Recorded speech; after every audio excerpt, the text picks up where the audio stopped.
Good morning, everyone. Well, it says off air on my screen, but I'm guessing Well, we are on air, are we? we are on air. Excellent stuff.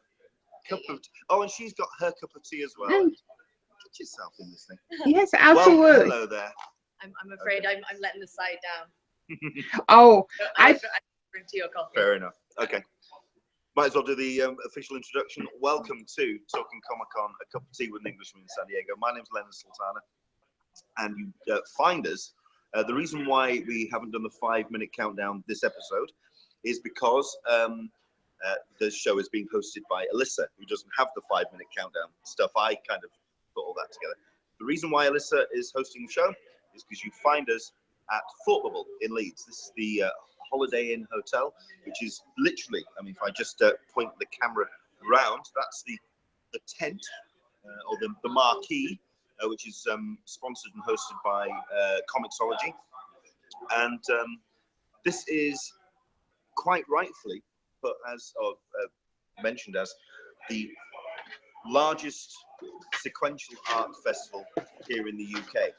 And we're going to be talking about that. But first things first, let's do a little bit of an update because we're obviously being hosted by Alyssa. How are you, my dear, and how's the last 7 days been for you? it's been well. You know, up and down. It's generally a slow time on the forum, so a lot of us are still getting organized, trying to get ready for next, pre-reg, which is no longer pre-reg. There has been a bit of news about Seaport Village. Okay. Apparently, there's going to be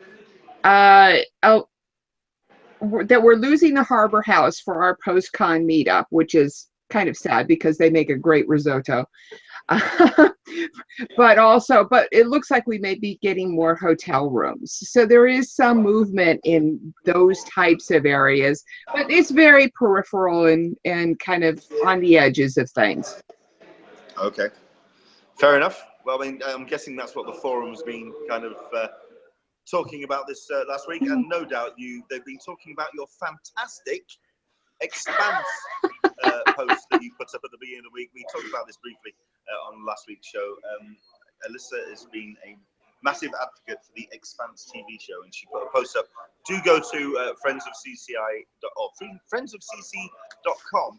Go to the forum and check out the post. It is a very well thought out examination of why this show has so many fans and why they're so enthusiastic about it. A very strong following for this show. Thank you for bringing that up, Leonard. I appreciate it. It did just come out on the UK Netflix. So if anybody is watching from over there, you can now see it legitimately. I have so much stuff on my Netflix. It's just untrue, which I need to go through at the moment. It's quite insane. Right. Alyssa, as always, if you've got any questions, jump in. And of course, if you are watching, she is going to be paying attention to the YouTube chat. If there's any questions or any comments that you want to make about what we're going to be talking about this show, do let us know. But let's do our recap of Thought Bubble 2016. In case you haven't really met her, you may have seen her on the I'm on a Boat episode, but this is my wife, Caroline, who's joined me this weekend for Thought Bubble. For the first time. So, okay. So let's go at it because I'm going to come at it from somebody who's been a couple of years now. This is the first time then. What's been your take on it? What's been your thoughts? It's very relaxed and yet very organized. It all has a rhythm to it. There's no bottlenecks in lines or anything like that. It is purely just a good flow to it. You're not queuing for hours on end or anything like that, and it is just about the art and the artists, and it's been really good. I've enjoyed it. I think that every time I've been speaking to certain people who've been exhibiting here, the word that's been coming up every single time is it's nice. Yeah. It's just really nice. It's just really nice. Everyone's just been kind of relaxed.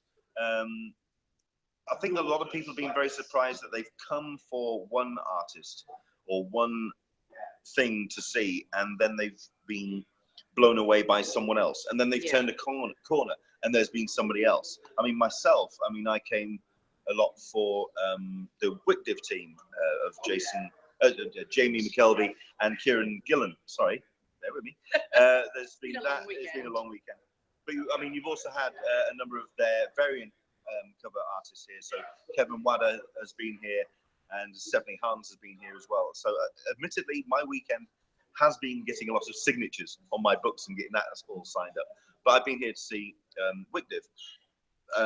But then you've got one of the other major headliners, which has been Mike Mignola, obviously of Hellboy fame. I haven't seen Mike Mignola once.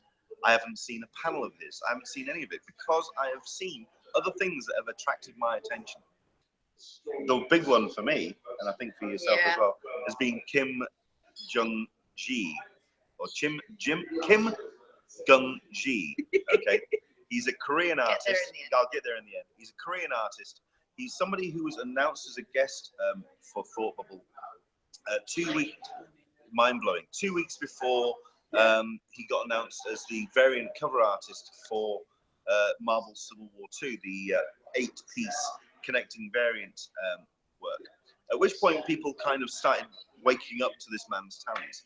We have been able to see him writ large live here, and artists have been leaving one room, going past what he's been doing and just stopping and having their jaw hit the floor as you see this guy doing intricate work, straight to paper, no pencil reference, just direct to ink, and it's intricate, and it's just been astonishing to watch. Without a line out of place. Absolutely. Do go to my Twitter and to my Facebook as well. I have posted pictures of the work that he's done while he's been here, and it's blown me away. Yeah, he is outstanding. Well, what was that one quote that somebody said to you? It's modern day magic. This would be Duncan Fegredo, who is obviously the artist for Hellboy, came by, and he was just, everybody who was watching it was just speechless, because it was just like, we can't believe. I mean, I think the line was it yourself. Everybody has turned around and said what he does is impossible. It's not possible for the human brain to do what he does, and yet he is this man sitting at a piece of paper doing it, and it is about 6 foot by 5 piece of paper stuck to the wall, and he's just started drawing, and it's unbelievable. You can't imagine what it's like. It is just So that's been certainly the headliner for ourselves, the headliner this year. Sure.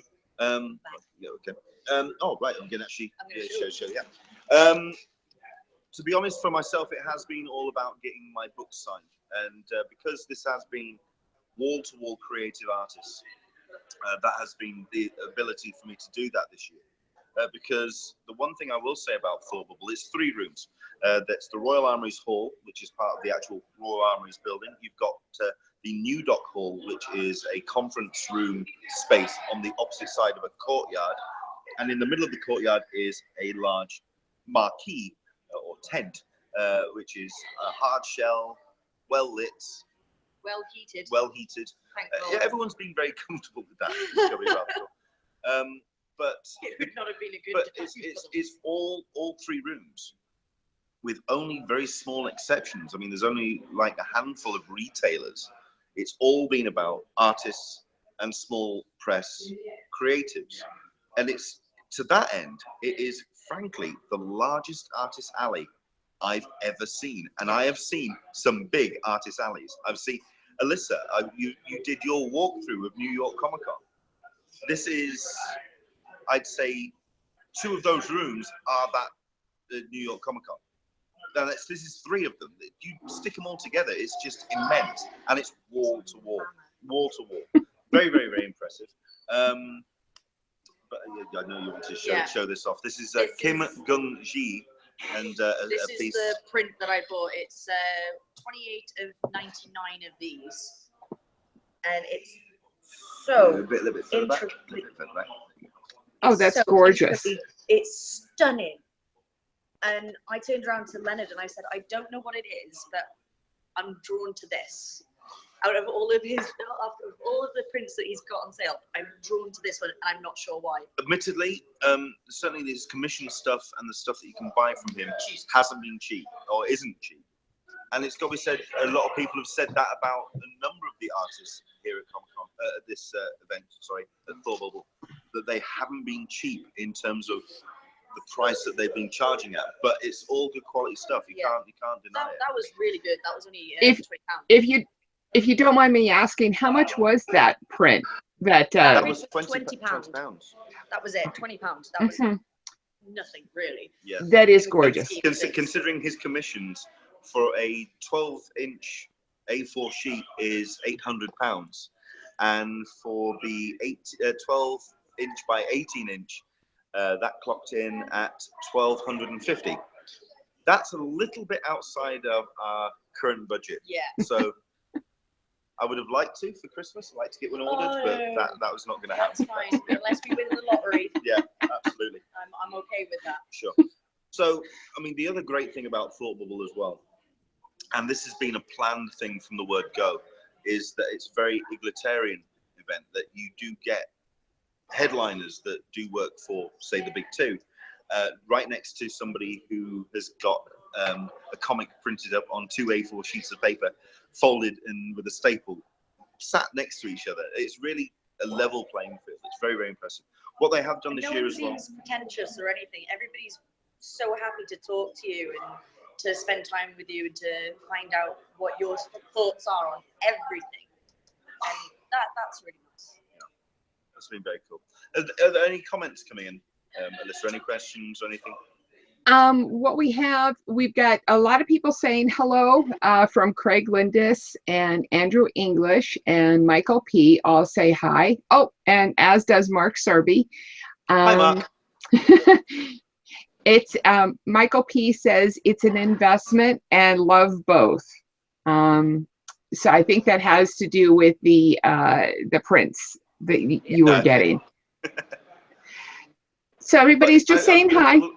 I had lots of people saying. I will certainly say that this is an event that is worth traveling over. I mean, there's a lot of non-Brits here. There's a lot of invited American and European talent that's brought over. This is very much this is a world-class event. I know that it's very much brought itself up as being our convention in Yorkshire, so it's very kind of almost low-key, but for the last couple of years and peaking with this year, this is a world-class event. This is what you fly in for. Very, very impressive. Admittedly, did they announce the sun fell and the rain fell today? Yeah, that was just today. That was just in the last half hour. Thank goodness. Did they announce the dates for next year yet? Sometimes they'll do that. Well, this is something that I wanted to move on into, because this is something that is becoming a big talking point when it comes to con culture here in the UK, because they have been making discussions with various individuals here and people that they want to partner with, but they are going to be moving Thought Bubble to September 2017. This has not been officially announced, and certainly if I ask anybody, they're certainly never going to confirm it for now. But we are hearing, so like from sources that we can rely on, that it's going to be September next year. That's going to make life very interesting here in the UK, considering we have London Super Comic-Con, which has announced that it's going to be moving to September. You have ICE, which is at the back end of October. Basically, you have Lakes in October as well.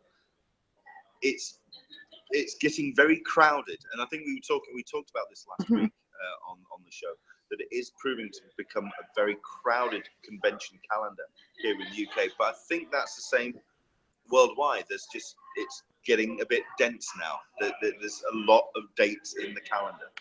I mean, we were just talking. I just had an interview with Tess Fowler, who's the artist with Rackwings, and she was talking about that there's just all these events taking place, and how you kind of balance between attending a convention and actually getting the work done, but there are so many events that this talent pool goes to. So I'm curious to see how that's going to thin the herd, and I'm hoping it doesn't affect the conventions that take place not only here in the UK, but in the US as well. That's exactly what I was going to comment on, because that puts it, if it's in September, that puts it into before New York Comic-Con, and I wonder how that's going to affect people, artists attending either New York and or Lakes next year. I would think that would have a kind of detrimental effect on who's attending Lakes, but that's an American-centric viewpoint. Even that, or it'll make it even better for them, because instead of picking between flying out 1 month and then waiting a couple of months and having to fly out again, they'll just fly out once and stay here for the duration. Do a couple. So in a row. We might actually get more artists appearing at more conventions, because they don't have to fly out back and forth all the time. Well, likewise with the Europeans coming out to the American cons, because they're doing the same thing, that they're coming out for something like New York Comic-Con and staying for other events on either side of the week. So they're making a trip of it. It might actually work out in our favor with this, but it just might be a little bit expensive for the fans. Well, that's the thing, because one of the casualties so far of this whole maneuvering thing is there's a very good convention called NICE, which takes place, I believe, in Essex. I can't quite remember where that takes place, but either way, great convention, but that's cancelled this year purely because he didn't. I thought it was because he wasn't too sure about being able to land the talent pool that he wanted to make it a strong event. But in his own words, he's turned around and said that it's more, he didn't want to stretch the fans. He didn't want to make it so expensive for fans to be doing con after con after con in such a short space of time. And I totally understand his concerns about that. That is the biggest thing. But this is, I mean, I think we were talking about this last week as well, that it's stretching that bubble to the point where you don't want it to burst, or it's maintaining that balance. And it's the problem is that when you are kind and nice, as nice is being, that puts them out of the running for conventions, for the competition for conventions, which is unfortunate, because Lakes and NICE sound like the type of smaller regional shows that I absolutely love to see. So that yeah, I know, I'm curious to see where it's going to go. I am very I mean, I was hoping that we were going to be joined by a couple of guests just to get a sense, certainly from another perspective, but I think everybody's knackered or going to the pub. I think everyone's just I think everyone, this has been, I will say, this has been a very long weekend. For 2 days, because there's been so many people to see, it's been hard work, but it's been. I actually feel fun. More exhausted than what I do at San Diego. Wow. Well, I'm curious to know about. I just haven't stopped, and it's insane. I'm very curious about the creatives, actually, because one of the famous elements of Thought Bubble is the mid-con party that takes place on the Saturday night and goes to very late hours in the morning. So there were a number of creatives that showed up. It seems the standard last night was 3 o'clock in the morning. Bless you. either very tired or incredibly hungover. Yeah, but they all seem to be like, and even if every single one of them said, "Oh yeah, we went to bed at about 3 o'clock this morning," got back to the hotel at 3 o'clock this morning, and I'm like, yeah, we were fast asleep at that point. Yeah, we did duck out. We did duck out. We were meant to have gone out. We were meant to have gone to the mid-show party, but we met up with the UK lot that we normally see over in San Diego. They all came up, and we were actually in this bar drinking. We were back home by 12 o'clock. We were broken. I mean, I don't want to say that this is the con that broke me, but but it was close. Yeah. It was close. It was close. It was very close. I think if we... I do have a question for Mark Serby. Sure. Noticed on your Periscope last night that you had very narrow eyes and rather red cheeks. So perhaps that goes to what you were just talking about. I partook. That's what I'll say. Makes you sound like you've been doing drugs. I know. You've just been drinking. I just had beers. We had beers. That was it. Yeah. We were on beers. I think it is a great way for people to meet up. This is very much one of those events where people can interact. I would love to know what the end result of the socializing of this particular... I'm not saying that there's going to be a lot of artists suddenly breeding anytime soon. Good Lord. No, but I will say there's a lot of creatives here that I can imagine will team up, and there'll be great works to come out of this event, because there is such a massive talent pool coming together and socializing. So it's been a lot of that. So there we go. And it's great to see all the artists actually going around the different, like the Marquee, the New Dock and the Royal Armies. They're walking around the floor themselves and they're spotting other people's work, and they are, a few of them are proper fangirling out all over the place. It's insane seeing them get so excited about someone else's work, and it's nice to realize that they're fans too. They're not just here to take people's money. They're here to, well, buy everything. Get into it as well. Yeah. I mean, absolutely. I quite enjoyed watching Kevin Wadder, sort of like running from one room to the other, clutching his purchases under his back, and heading back to his table. So that the amount of them that did it was funny. Yeah, that was rather cool. I am very, very worried about my local regional con, Boston Comic-Con, who is bought out by a larger corporation. I think the whole feeling of is going to be gone, and I'm really, really sad about it. So it's nice to hear that it still exists on your side. Yeah. Well, this is it's an event that I know that the marquee is sponsored by Comixology.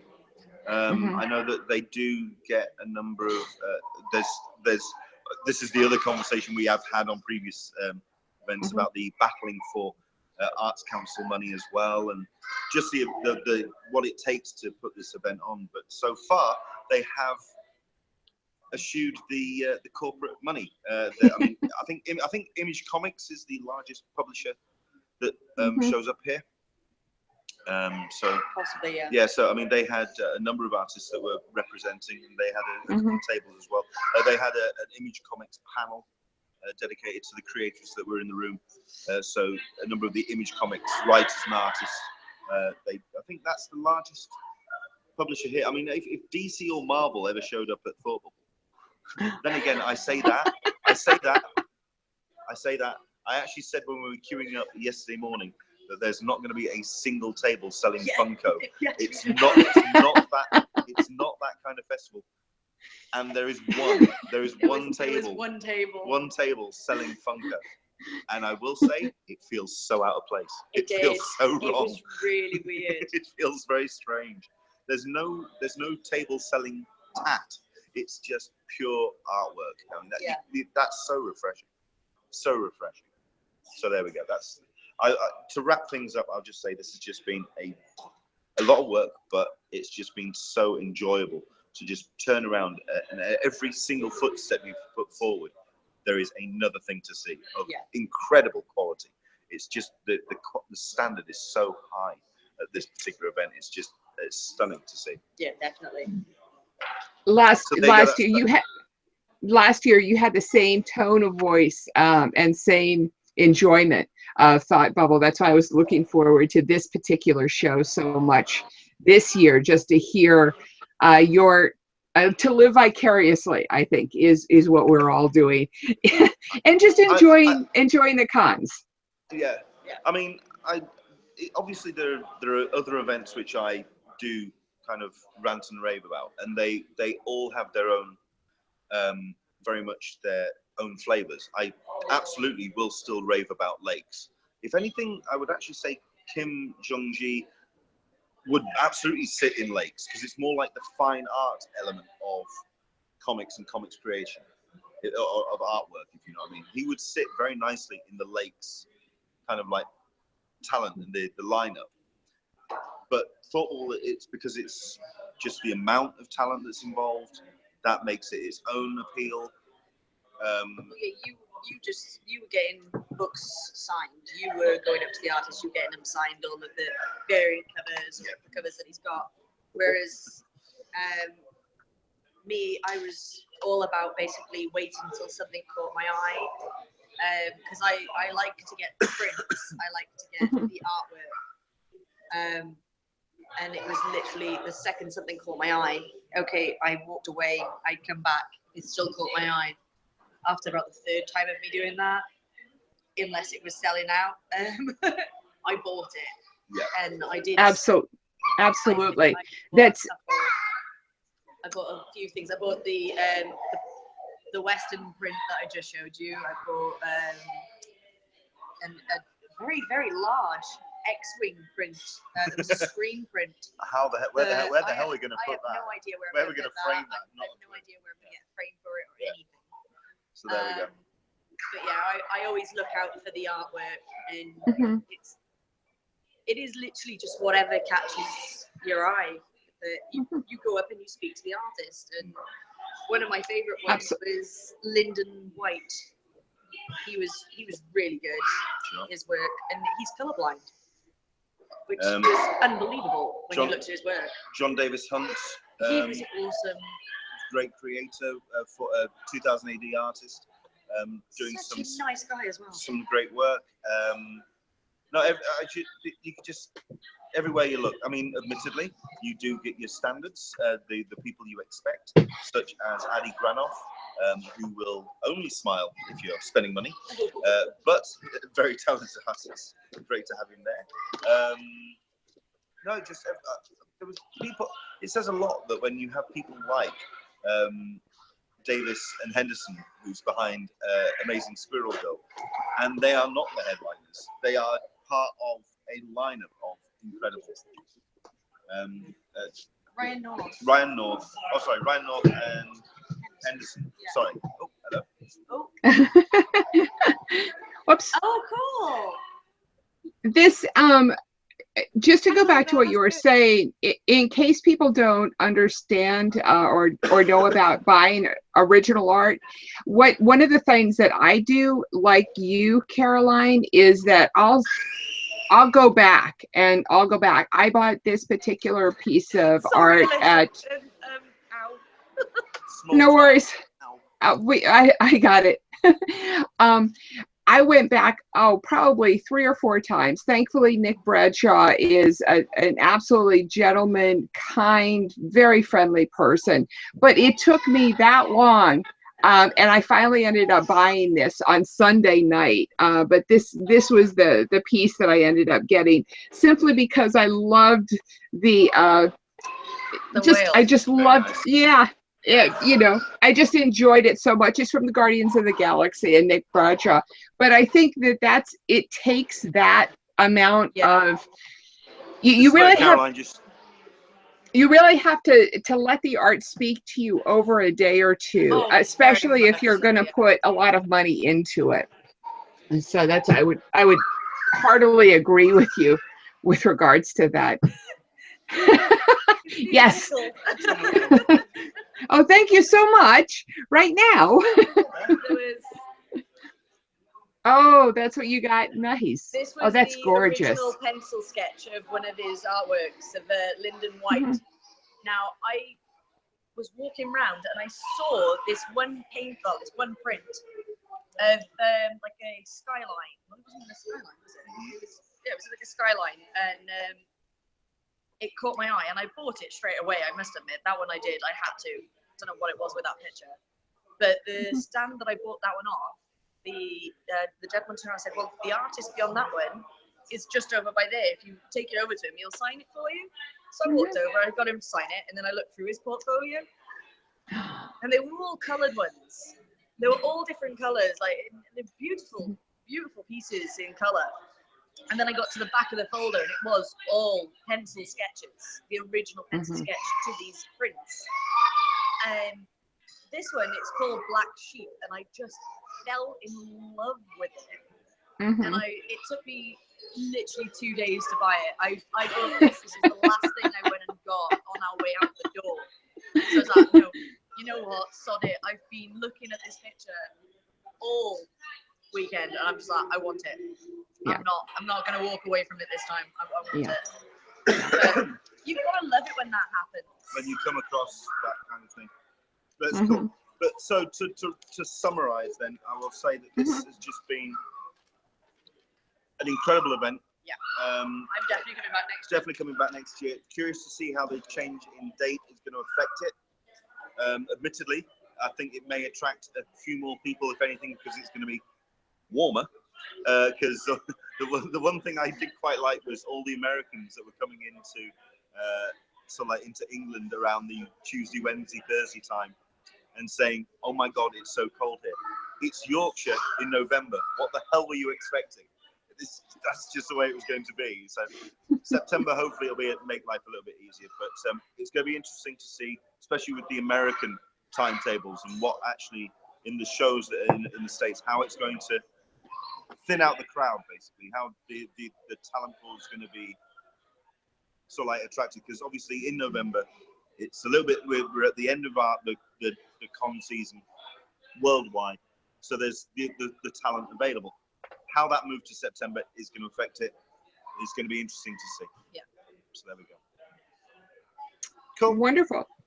I do have a couple of bits of information. Another one is that there was a poll recently done for the so state. 5 seconds. I think we may have to. We've got a bit loud in here, so we may have to go this way. Bear with us. Okay. Oh, I know. Wrong ears. Okay, there you go. Sorry. That's no worries. Better. No worries. Okay. There's a poll was recently done by the San Diego Tribune, which about the about the Chargers Stadium. Now, and if I know correctly, they go to vote on Tuesday. Is this right? Yes. Vote. Okay. We are voting on Tuesday in the States, and there's a number of other additional measures. But in San Diego proper, there's a vote which requires a 2/3 majority for the non-contiguous stadium design, and that, according to the San Diego Tribune poll, is failing by 10 points. So it looks good for it not passing, which is is this proposition C or D, or is it a vote for both? Which one is this? This is proposition C. Right. So that's that. Well, you might as well, because I'm not sure how many. We're having some problems with the audio, so I'm not quite sure how well it's going out. The other thing, so that's the only thing that I know about that. I will say that Saturday Night Live is doing a special Monday night. So I'm going to be watching that particular TV show because they gotta pull it all out, and I cannot imagine that all of the other Monday comedians won't be equally as vicious. Vitriolic. Oh yeah, any of the V words you want to use about this. So we've only got a couple more days to go before the election. The apocalypse, I believe, is the word you're looking for. A couple of people have been saying it that way. Actually, a couple of Americans over here call it that. Oh yeah. Which is My personal favorite was a couple of the Americans over here going to be flying back on the Tuesday and basically saying that, well, if they're coming into LAX and there's an orange glow outside of the windows, then just turn straight round and come back again. But I will say, for whoever you're voting for, on either side of the divide, just vote. For the love of it's just vote. Don't the no vote thing. It doesn't fly It by doesn't me. work. It doesn't work. You've got to be in with the argument if you're gonna make the argument. So go vote if you haven't done already. There we go. In a couple of cycles ago, New Hampshire was 7,000 votes between the Republican and the Democrat.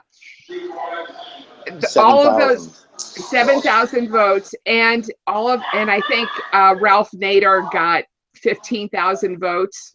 If 7,000 of those votes that went for Ralph Nader went for Al Gore, he would have been president. So your vote counts. Absolutely. Yeah. This show does not endorse either candidate, but what we will say is vote Vader. Absolutely. Vote Vader. Vote to the well, it was dark side. Nader, Ralph Nader. Not Ralph Nader, no. No. Okay. Fair Hey, enough. I'm all for the Silver Surfer. That's who I'm voting for. How about that? Fair enough. It's all about compromise. Fair enough. Absolutely. Speaking of out of this world, we get Arrival next weekend. Are you guys getting that movie also? Yeah, we get that on the 10th, I believe. We're looking forward. No, it's the same week as The Accountant. So yeah, we're getting those two back to back on. No, you guys have. Mark already did his review of The Accountant. I think you guys already got The Accountant. In that case, you need to. I need to go to the cinema. Because someone wants to see that film rather badly. So yeah. Looks really good. Yes. I saw it and really liked The Accountant and would heartily agree.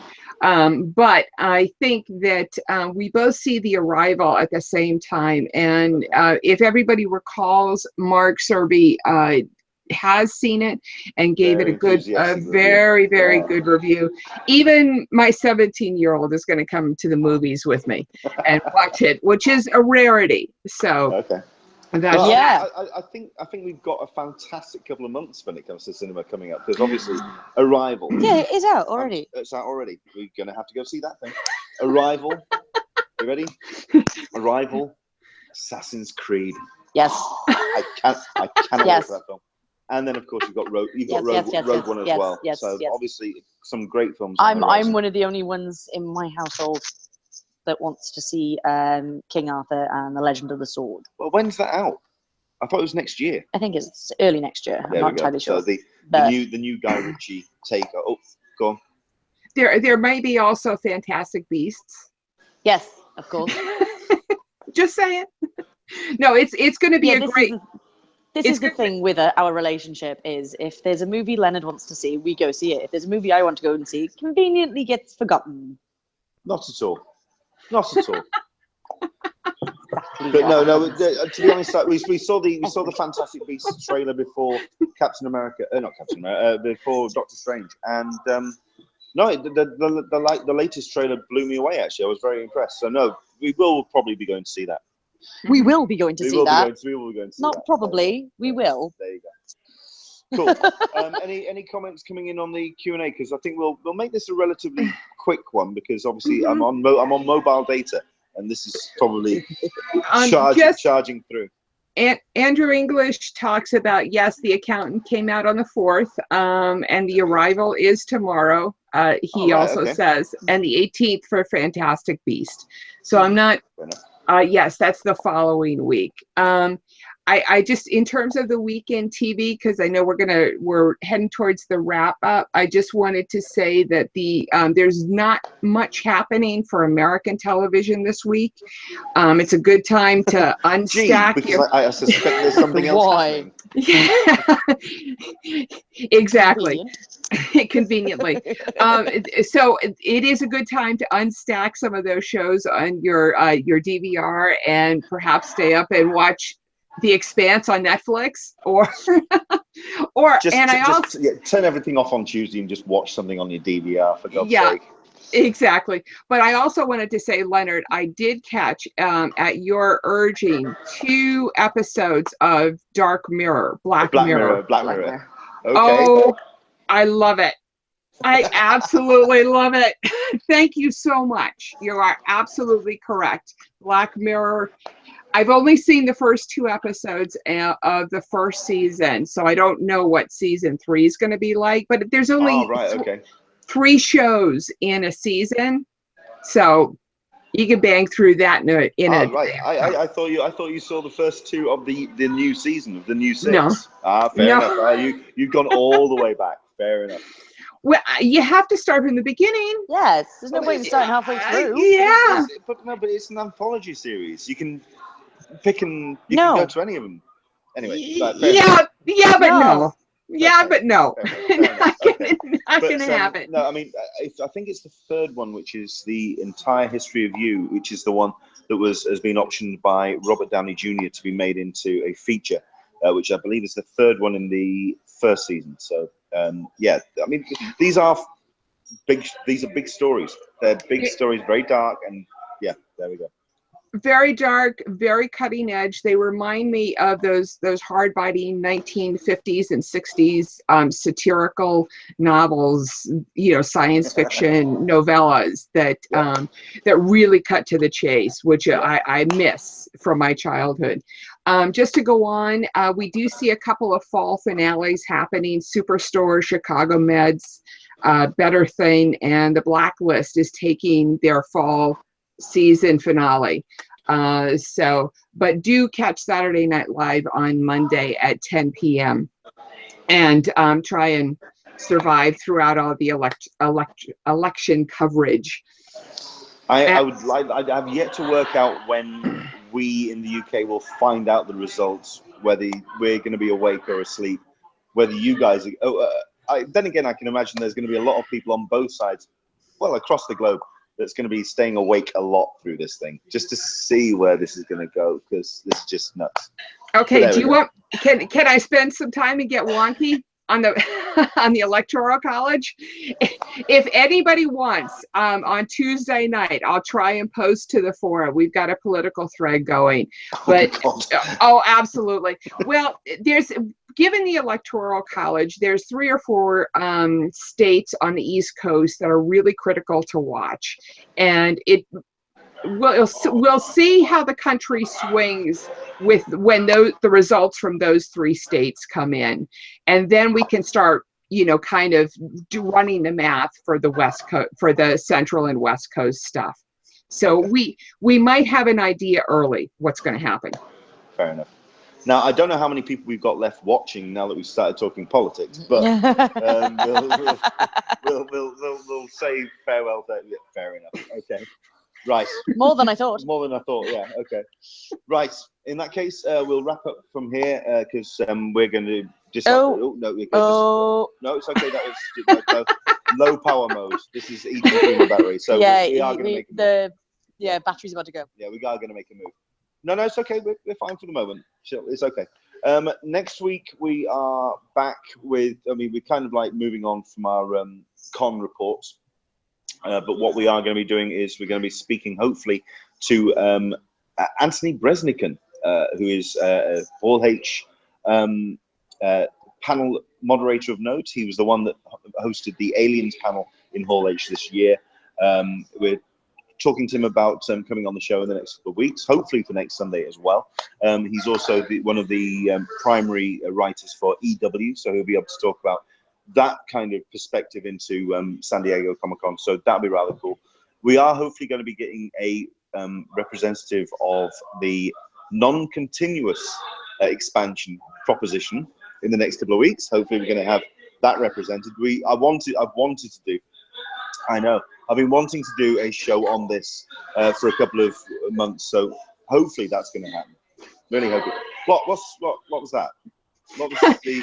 Oh, a representative from the non-contiguous expansion plan. That's what I thought I said. Yes, I was just making faces. Fair enough.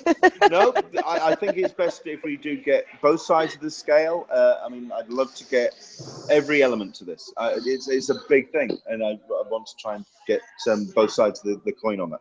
So that's hopefully going to happen. In the next couple of days, hopefully we'll be announcing what kind of shows that we are going to be doing, certainly between now and the end of the year. Because I don't think there's many... Is there any cons in the US that we're going to be looking forward to? Oh, no, Emerald City, when's that happening? Is that next year? Yes, that's next year. That's the So first there we weekend go. in So- March. So Okay. I'm pretty much done with my con season until March Yeah. 1st. So we've got about 7-8 shows where we want to kind of fill with some really good content and keep you watching as we continue to go through the rest of the year. So do pay attention, certainly for the next couple of days, next 2 or 3 days, we are nailing down our guests for the next 7 or 8 shows. So there we go. Thank you very much indeed for watching. I hope you've enjoyed it. Alyssa, where can people find you online? Twitter handle is at Friends of CCI. My forum is friendsofcc.com, and the blog is and the forum is friendsofcc.com/forum. And where can people find you, Leonard? Well, I mean, firstly, where can people find you online, Caroline? Okay. Oh, I love that look. That's a look I think is going to stick with me. Kaz Sultana. Yeah, it's Kaz, on Twitter. Kaz Sultana. And you can find her on Facebook as well. On So there you go. Twitter, And yeah. you can find me at Englishman SDCC on Twitter, also on Instagram and on Tumblr and all that stuff and nonsense. You can also I saw you about to say Tinder then. I was about to Tinder. actually No, hit you. No, you can't find me on Twitter. Not yet. You can also find me on... What do you mean, not yet? Okay, thank you. You can also find me on patreon.com at Englishman SDCC. Please do support the show and help us out by any way you can by allowing us to keep doing what we're doing.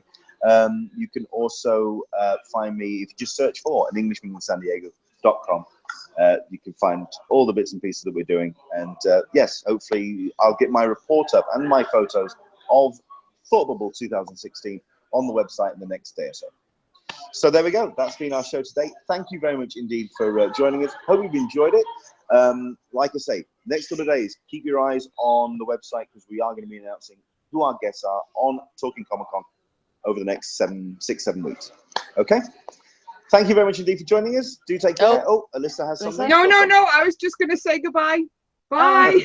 Bye. Everyone, take care. Enjoy the rest of your weekend. For the love of God, go and vote. Okay? Yes. And hopefully we won't find you from a funeral pyre next Sunday. Okay? Yeah. Do take care. We'll see you soon. Bye-bye. Bye. Bye, everyone.